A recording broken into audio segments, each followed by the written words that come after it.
Hello friends, आज हम जो है मैन्योर और फर्टिलाइजर के विषय में आपसे वार्ता करेंगे। पहले होता है कि व्हाट इज मैन्योर, कि हमारे मैन्योर क्या होते हैं, मैन्योर किसे कहते हैं। Manures are obtain from the natural sources where as fertilizer are synthetically manufactured in the factory. जैसे मैन्योर जो होते हैं हमको प्राप्त होते हैं हमारे प्राकृतिक स्रोतों से, जबकि हमारे जो फर्टिलाइजर हैं ये हमको केमिकली तैयार किए जाते हैं। फैक्ट्रियों में इनको तैयार किया जाता है हमारी फैक्ट्रियों में, और ये हमारे केमिकल्स होते हैं। ठीक है, अब हम आपसे वार्ता करेंगे कि मैन्योर की परिभाषा क्या होती है। Manure are defined as the plant और animal waste are huge source of the plant nutrients.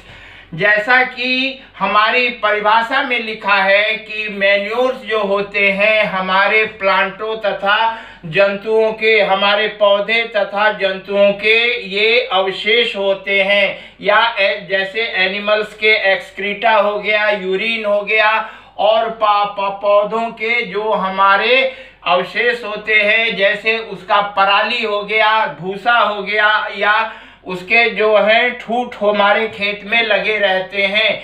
इन सब से जो हमारे मैन्योर्स, ये सभी मैन्योर्स कहलाते हैं और प्राकृतिक रूप से ये हमको पोषक तत्व उपलब्ध कराते हैं। मेरी समझ से अब आपको मैन्योर के बारे में जो था वो क्लियर हो गया होगा। मैन्योर्स वही होते हैं जो हमारे पौधों के अवशेष तथा हमारे यूरिन तथा एक्सक्रीटा के रूप में डिकम्पोज होकर पौधों को न्यूट्रिएंट्स उपलब्ध कराते हैं। अच्छा, अब मैन्योर्स और फर्टिलाइजर कैसे होते हैं। Manures are eco friendly. जो मैन्योर्स होते हैं ये हमारे इको फ्रेंडली अर्थात हमारे वातावरण में इनका कोई दुष्प्रभाव नहीं पड़ता है, जबकि हमारे फर्टिलाइजर जो होते हैं वो नॉन इको फ्रेंडली होते हैं। अब नॉन इको फ्रेंडली से मतलब कि हमारे एटमॉस्फेयर को भी प्रदूषित करते हैं, ये हमारे ग्राउंड वाटर को भी प्रदूषित करते हैं, और ये हमारे सॉइल में जो माइक्रोब्स पाए जाते हैं, सूक्ष्म जीव जंतु पाते हैं, उनकी गति को भी ये प्रभावित करते हैं तथा हमारी फर्टिलिटी भी ये कम करते हैं। ठीक है, ये हमारे इको फ्रेंडली होते हैं और ये हमारे नॉन इको फ्रेंडली होते हैं। अब ये है different source of the manures. अब हम आपसे वार्ता करेंगे कि हमारे जो मैन्योर्स हैं इनके क्या क्या स्रोत हैं। पहले आ गया cattle Dang, urine, slurry of the biogas plant, waste from the human urine, night soil, sludge and sewage, and domestic waste dropping the goat and sheep। तो कैटल डंग मतलब हो गया जो हमारे किसान जो हैं गाय, बैल, पशु इत्यादि को जो पालते हैं उनका जो गोबर होता है वो उसका इस्तेमाल किया जाता है। यूरिन और उनके जो है मलमूत्र से जो है हम खाद बनाते हैं। सैलरी फ्रॉम द बायोगैस, जो किसान हमारे बायोगैस का प्रयोग करते हैं, बायोगैस में जो सैलरी होती है अर्थात उससे जो पदार्थ निकलता है जिससे गैस बन जाती है, गैस बनने के पदार्थ जो वेस्ट प्रोडक्ट निकलता है उसको हम सैलरी कहते हैं। सैलरी से जो है हम लोग जो है खेती में, क्योंकि ये डिकम्पोज होती है और इजीली जो है हमको न्यूट्रिएंट्स अवेलेबल करा देती है। Waste from the human urine and the night soil, और जो हमारा जो शरीर से जो हमारे एक्सक्रीटा निकलता है या मलमूत्र निकलता है उनसे हम जो है नाइट सॉइल बनती है, और नाइट सॉइल का हम जो है एज ए फर्टिलाइजर का प्रयोग करते हैं। ठीक है, अब स्लज एंड सीवेज, जो हमारे आजकल जो हमारे स्लज है अर्थात जो हमारा पानी का सीवेज सिस्टम है, सीवेज सिस्टम से जो सॉलिड पदार्थ निकलता है आफ्टर मशीन से जो प्यूरिफाई करने के बाद उनको एज ए हम जो है फर्टिलाइजर यूज करते हैं और उसके पानी का भी हम प्यूरिफायर करके खेत में इस्तेमाल कर लेते हैं। And dropping of the goat and sheep, और जो हमारे किसान जो हैं खेत में अपने जो हैं भेड़ व बकरियां को रात भर खेत में रखवाते हैं, उनसे जो है जो वो अपना गोबर या मिंगनी करती हैं उससे हमारे उनके यूरिन से तथा उससे जो है हमारे खेत में मैन्योर की मात्रा बढ़ती है। ठीक है, अब आते हैं हम कि मैन्योर के एडवांटेज क्या हैं। सबसे बड़ा एडवांटेज है supply of the plant nutrients, जो हमको जो है हमारे जो मैन्योर हैं ये हमको प्लांट न्यूट्रिएंट्स, ये मैक्रो तथा माइक्रो दोनों सूक्ष्म तथा बड़े तत्व जो हैं हमारे एनपीके तथा अन्य जो माइक्रो न्यूट्रिएंट्स हैं उसकी सप्लाई करते हैं लेकिन कम मात्रा में करते हैं। अच्छा, इम्प्रूव द सॉइल कंडीशन, और जो हमारे मैन्योर हैं हमारी सॉइल की जो है कंडीशन जो है अच्छी करते हैं। सॉइल कंडीशन आता है तो हमारे सॉइल का स्ट्रक्चर अच्छे करते हैं, वाटर होल्डिंग कैपेसिटी अच्छी होती है जिससे हमारा पानी जो है खेत में रुकता है। जैसा कि आप जानते हैं कि पौधे हमारे जो हैं केवल कैपिलरी वाटर का ही प्रयोग करते हैं, तो वाटर होल्डिंग कैपेसिटी भी इससे हमारी बढ़ती है तथा हमारी जो है न्यूट्रिएंट्स उपलब्ध कराने की क्षमता भी हमारे सॉइल की बढ़ती है। Increase the nutrients available ability. अच्छा, इसमें जो है हमारा जो है ये मैन्योर्स जो होते हैं ये न्यूट्रिएंट्स जो है हमारे खेत में जो न्यूट्रिएंट्स हैं उनको जो है मतलब उनके उर्वरक के पोषक तत्वों को ये पौधों को इजीली रूप में उपलब्ध करा देते हैं। और अब वर्तमान समय में हम जो हैं कार्बनिक खेती की ओर बढ़ रहे हैं और कार्बनिक खेती में मुख्य रूप से हम जो हैं मैन्योर का ही प्रयोग करते हैं। अच्छा, फिर आ जाइए CO2 release decomposition of fertiliser, जो हमारे जो हैं कार्बन डाइऑक्साइड जो हम खाद अपने खेतों में डालते हैं वो जब डिकम्पोज होती है तो उससे जो है कार्बन डाइऑक्साइड निकलती है। जो कार्बन डाइऑक्साइड निकलती है वो फर्टिलाइजर का भी काम करती है। ये है provide the food for soil micro organism. जैसा कि आप जानते हैं कि हमारे जो मृदा है उसमें जो है कई हजार तरह के माइक्रो ऑर्गेनिज्म होते हैं, छोटे छोटे सूक्ष्म जीवाणु होते हैं, राइजोबियम बैक्टीरिया होते हैं। ये सबको जो है ये अपना माइक्रो ऑर्गेनिजम्स को भोजन प्रोवाइड करते हैं, अर्थात हमारे जितने भी माइक्रो ऑर्गेनिजम्स है वो हमारे मैन्योर पर ही डिपेंड करते हैं। अच्छा, prevent the loss of nutrients, और ये हमारे खेत के न्यूट्रिएंट्स को रोकने में सहायक होते हैं, अर्थात हमारे अब जो हमारे जो प्रिवेंट ये लॉसेज हैं, लॉसेस किस तरह से होते हैं। पहला लॉसेस होता है लीचिंग का मतलब कि जो हमारे खेत में हमने उर्वरक डाला वो जो है पानी में रिस के नीचे चला गया, या दूसरा जो है वेपोराइज होकर हमारे वातावरण में चला गया, जिससे हमारा वातावरण भी प्रदूषित होता है। ये लीचिंग फैक्टर को चेक करते हैं। और सबसे बड़ा फैक्टर है इरोजन, जो हमारे सॉइल में इरोजन होता है उसको रोकने में हमारे ऑर्गेनिक मैन्योर जो हैं सहायक होते हैं। ठीक है। अच्छा, अब हम आते हैं कि हमारे और ये मैन्योर्स जो हैं कितने तरह के होते हैं। एक होता है बल्की नेचर का और एक होता है कंसंट्रेट नेचर का। अब बल्किंग नेचर क्या होता है, कंसंट्रेट नेचर क्या होता है। अब इसमें हम बात करेंगे। बल्किंग नेचर का मतलब होता है कि इनका प्रयोग जो है हम बहुत अधिक मात्रा में करते हैं, लेकिन हमको जो पोषक तत्व मिलते हैं वह बहुत कम मात्रा में हमको मिलते हैं। अच्छा, अब आ जाइए कंसंट्रेट्स क्या होते हैं। कंसंट्रेट का मतलब जितने भी हमारे ऑयल पल्स के ऑयल क्रॉप्स होती हैं उनके जो केक निकलते हैं अर्थात खलियां निकलती हैं उनको एज ए हम कंसंट्रेट्स को यूज करते हैं। कुछ कंसंट्रेट जो होते हैं हमारे जानवरों को खिलाने के काम आते हैं, लेकिन जैसे नीम हो गया, महुआ हो गया इत्यादि जो हैं, कपास का हो गया, इसकी खलियां जो हैं हम जो है अपने खेत में कंसंट्रेट में के रूप में प्रयोग करते हैं। इनकी मात्रा कम लगती है और इसमें न्यूट्रिएंट्स की मात्रा अधिक होती है। अच्छा, जो बल्कि नेचर होते हैं ये जो हैं स्मॉल न्यूट्रिएंट्स हमको देते हैं, ठीक है। इसमें सबसे पहला नाम आता है FYM।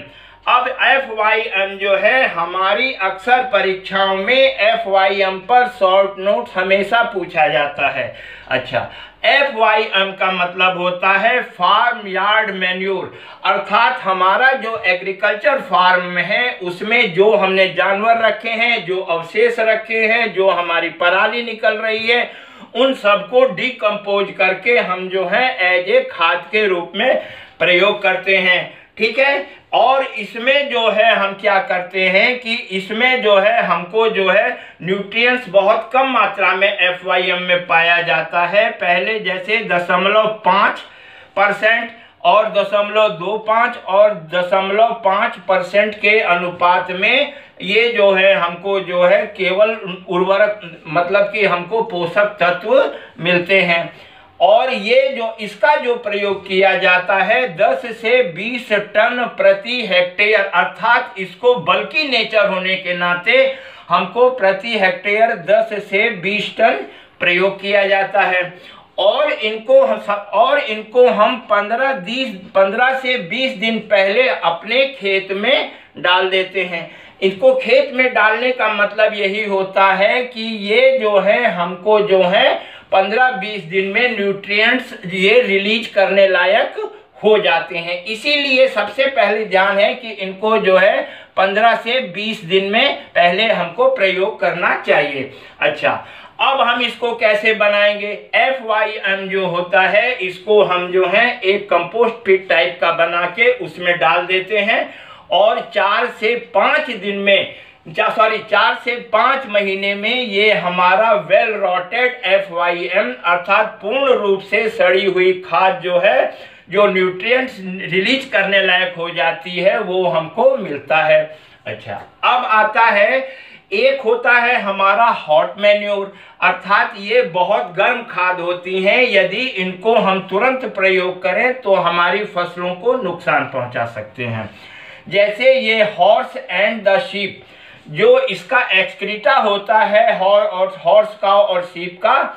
अब देखते होंगे कि आप गर्मी में खेत में ही किसान जो है बकरियों को या भेड़ों को रुकवाता है रात भर दिन भर 2 से 4 दिन, और जब रेनी सीजन आएगा तब उसको खेत में जुतवाकर जो है हम जो है उसको मिलवाते हैं मिट्टी में, इसीलिए इसको हॉट मैन्योर कहा जाता है। अच्छा, अब आ जाइए कोल्ड मैन्योर। कोल्ड मैन्योर मतलब ये होते हैं, ये एट वंस जो है न्यूट्रिएंट्स रिलीज करने के लिए होते हैं। इसमें पिग एंड कैटल्स जो हमारे सुअर हुआ और ये जो हमारे जानवर हैं इनके जो मैन्योर होती है, इनका जो एक्सक्रीटा होता है, इनसे जो है बहुत जल्दी हमको न्यूट्रिएंट्स मिल जाते हैं। अब आ जाता है हमारा कंपोस्ट। अब देखिए हम क्या कंपोस्ट किसे कहते हैं। अभी तक तो हमने FYM में पढ़ा, अब हम कंपोस्ट किसे कहते हैं। कंपोस्ट वो होता है जो किसान अपने घर में जानवरों का या घर का जो है जितना कूड़ा करकट है जिसमें प्लास्टिक व कांच को निकालकर हम जो है एक गड्ढे में डाल देते हैं, और वो 4-5 महीने में, क्योंकि बरसात में हमारे जानवरों के गोबर का कोई प्रयोग नहीं होता है, अर्थात वो जो है पूर्ण रूप से 4-5 महीने में डिकम्पोज हो जाता है और हमको जो है नाइट्रोजन उपलब्ध करा देता है। जैसे अब हम आ जाते हैं कंपोस्ट में कितना NPK पाया जाता है।